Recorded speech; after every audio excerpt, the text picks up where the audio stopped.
আসসালামু আলাইকুম ভিউয়ার্স।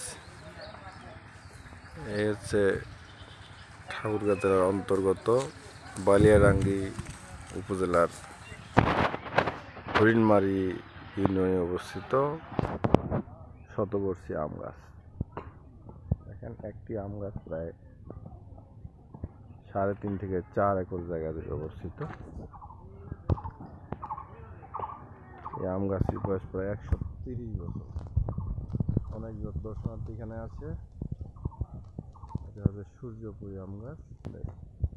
একটা আম গাছের কতগুলো শাখা প্রশাখা থাকে। রীতিমতো বড় বড় বট গাছগুলো এই আম গাছের কাছে হার মানে। অনেক দর্শনার্থী আসে এখানে দর্শন করতে। আমরা যে কেউ আসতে পারেন, বাংলাদেশের যে কোনো জায়গা থেকে গাড়িতে উঠলে ঠাকুরগাঁ শহরে নামবেন। ঠাকুরগাঁ শহর থেকে বালিয়াডাঙ্গি